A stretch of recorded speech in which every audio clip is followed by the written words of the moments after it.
pembangunan di Papua juga ini menjadi semacam sinyal kepada mereka bahwa kita siap perang begitu ya, bahwa jangan coba-coba masuk ke Indonesia. Anda boleh masuk, tapi silahkan keluar nanti pakai kantong jenazah. Indonesia siap menghadapi perang, dan ini pembentukan Batalion Teritorial Pembangunan ini adalah wujud dari kesiapsiagaan kita menghadapi perang gerilya. Sudah dibangun itu 5 batalion teritorial pembangunan di sana. Ini menggetarkan dunia. Jadi ternyata Indonesia adalah salah satu negara di Asia yang sedang mempersiapkan diri menghadapi perang. Ketika batalion teritorial pembangunan ini dekat, semakin dekat dia dengan daerah operasi bisnis tertentu, dia akan menjadi backing bagi kekuatan oligarki yang ada di sana. Bisnis hitam, apakah itu nggak menjadi kekhawatiran juga? Dengan rencana era Presiden Prabowo Subianto membentuk sekitar 500 batalion ini, Bung. Jadi 100 batalion setiap tahun. 100 batalion setiap tahun? Iya, jadi kan kira-kira 100.000, jadi sekitar 500.000 kan. Jadi era Prabowo sampai berakhir, kita akhirnya nanti akan punya sekitar 1 juta. 1 juta tentara tuh. Nah ini yang menggetarkan dunia. Panglima TNI Jenderal TNI Agus Subianto secara resmi meresmikan pembentukan 5 batalion infanteri penyangga daerah rawan di wilayah Papua, dalam sebuah upacara yang berlangsung di lapangan Silang Monumen Nasional, Monas, Jakarta. Di mana 5 batalion itu ditempatkan, berapa personil satu batalion, apa tujuannya, apa respon dan harapan ke depan. Nonton video ini sampai selesai. 5 batalion yang dibentuk tersebut adalah bagian dari strategi baru TNI untuk memperkuat stabilitas keamanan nasional dan mendukung percepatan pembangunan di kawasan yang selama ini rentan terhadap konflik sosial dan separatisme bersenjata, yaitu Tanah Papua. Kelima batalion yang dimaksud adalah Yonif 801 Ksatria Yuda Kensuri di Kabupaten Kerom, Yonif 802 Wimanemambe Jaya di Kabupaten Sarmi, Yonif 803 Enduka Adiatma Yuda di Kabupaten Bovendigul, Yonif 804 Dharma Bakti Asasta Yuda di Kabupaten Merauke, dan Yonif 805 Ksatria Satya Waninggap di Kota Sorong. Batalion-batalion ini berada di bawah komando 2 Kodam besar di Papua, Kodam 17 Cendrawasih dan Kodam 18 Kasuari. Jenderal Agus Subianto mengatakan, 5 batalion ini adalah langkah strategis untuk mendukung stabilitas keamanan dan pembangunan wilayah. Langkah ini tidak terlepas dari meningkatnya eskalasi konflik bersenjata di Papua beberapa dekade terakhir, terutama intensitasnya semakin meningkat dalam beberapa tahun terakhir di wilayah Papua. Menurut data TNI, pembentukan 5 batalion ini bukan hanya dalam konteks pertahanan, tetapi juga bagian dari pendekatan integratif antara militer dan pembangunan. Panglima TNI menegaskan bahwa para prajurit yang tergabung dalam batalion-batalion baru ini tidak hanya ditugaskan untuk tugas-tugas pengamanan semata, tetapi juga akan diberdayakan untuk mendukung program-program ketahanan pangan dan pembangunan infrastruktur dasar di wilayah penugasannya masing-masing. Kami akan melaksanakan program pertanian di wilayah Papua, dan batalion-batalion ini akan membantu Kementerian Pertanian dan masyarakat setempat untuk menanam komoditas pangan utama, khususnya padi. Terang Panglima TNI usai meresmikan pada 2 Oktober 2024 lalu. Program pertanian di wilayah Papua, dan batalion ini nanti akan membantu bersama Kementerian Pertanian dan masyarakat setempat untuk bertanam, khususnya padi. Program ketahanan pangan sudah dimulai. Jadi kita punya program di bidang teritorial, dan untuk di Merauke kita sudah tanam 1.059 hektar, dan bulan ini sudah panen. Kemudian juga nanti ada 1 juta hektar sedang kita buat jalan di Papua dan di Kalimantan. Lebih dari itu, setiap batalion akan diperkuat dengan kompi produksi dan kompi konstruksi, yang akan bertanggung jawab atas kegiatan pertanian, peternakan, dan pembangunan infrastruktur dasar seperti jalan desa, irigasi, serta fasilitas publik lainnya. Lebih dari itu, setiap batalion akan diperkuat dengan kompi produksi dan kompi konstruksi, yang akan bertanggung jawab atas kegiatan pertanian, peternakan, dan pembangunan infrastruktur dasar seperti jalan desa, irigasi, serta fasilitas publik lainnya. Langkah ini merupakan tindak lanjut dari kerjasama antara TNI dan Kementerian Pertanian, yang telah dirancang sebagai respons atas tantangan pembangunan dan ketahanan pangan di Papua.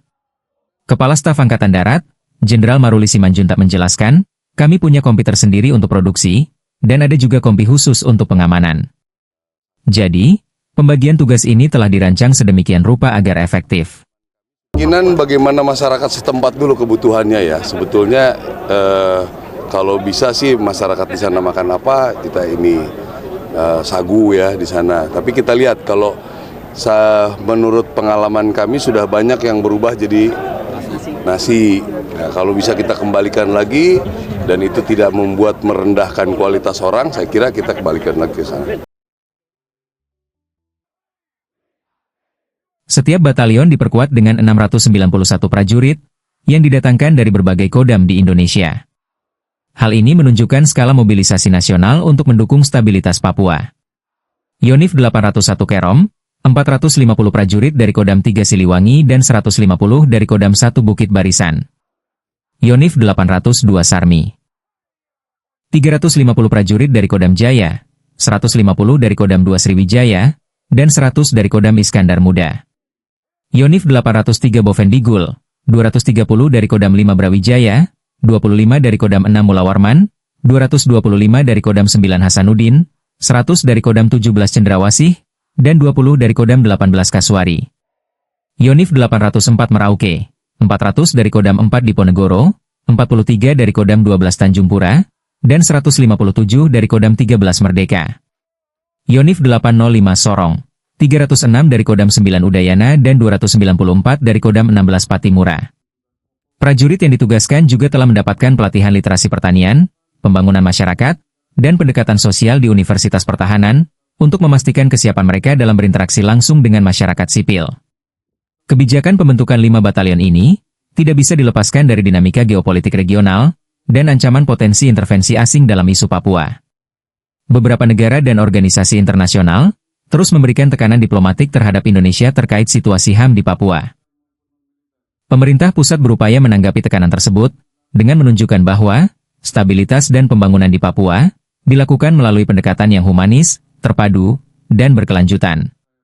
Di sisi lain, meningkatnya serangan bersenjata, TPNPB dan TNI pada tahun 2023 dan 2024 ditandai dengan serangkaian insiden penembakan di daerah-daerah seperti Nduga, Intan Jaya, Pegunungan Bintang, dan Yahukimo, yang memicu kekhawatiran terhadap stagnasi pembangunan, serta trauma berkepanjangan di kalangan masyarakat.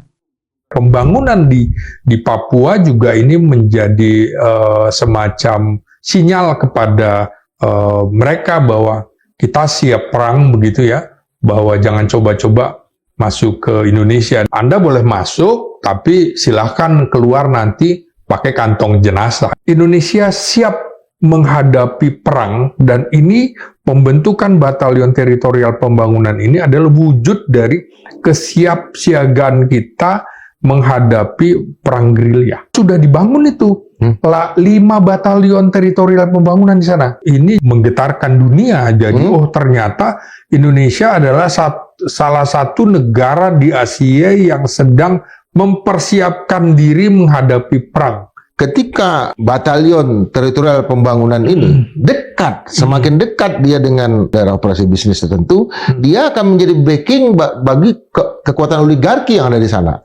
Bisnis hitam, apakah itu nggak menjadi kekhawatiran juga? Dengan rencana era Presiden Prabowo Subianto membentuk sekitar 500 batalion ini, Bung. Jadi 100 batalion setiap tahun. 100 batalion setiap tahun? Iya, jadi kan kira-kira 100.000, jadi sekitar 500.000 kan.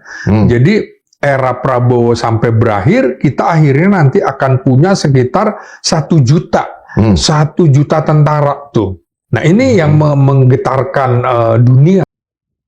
Meski pendekatan baru ini disambut baik oleh sebagian kalangan di Jakarta, beberapa organisasi masyarakat sipil dan pemerhati HAM mengingatkan agar penempatan militer tidak mengakibatkan efek militerisasi yang dapat memperburuk situasi sipil di Papua. Diperlukan transparansi, pengawasan, dan evaluasi berkala terhadap operasional batalion-batalion ini, agar tetap sejalan dengan prinsip-prinsip demokrasi dan hak asasi manusia. Pemerintah menyampaikan bahwa program pembangunan berbasis militer ini akan dikawal dengan evaluasi lintas sektor, termasuk dari kementerian terkait, aparat pengawas, serta Pemda setempat. Dengan terbentuknya 5 batalion infanteri penyangga daerah rawan ini, Indonesia mengirimkan sinyal kuat bahwa Papua adalah bagian tak terpisahkan dari NKRI, dan segala upaya untuk mewujudkan keamanan dan kesejahteraan rakyat Papua akan terus dilanjutkan, bukan hanya melalui senjata, tetapi juga melalui cangkul. Pada tahun 2025 ini, intensitas konflik bersenjata antara TNI dan TPNPB di sejumlah wilayah seperti Pegunungan Bintang, Yahukimo, Intan Jaya, Puncak Jaya dan sejumlah wilayah lain meningkat drastis, dengan jumlah korban jiwa sipil yang meningkat, serta gelombang pengungsi masyarakat setempat. Menyikapi hal ini, sejumlah pihak di Papua, termasuk para pimpinan agama meminta Presiden Prabowo untuk menggelar perundungan dengan semua pihak di tanah Papua untuk mengakhiri konflik politik Papua yang sudah berlangsung 60 tahun ini.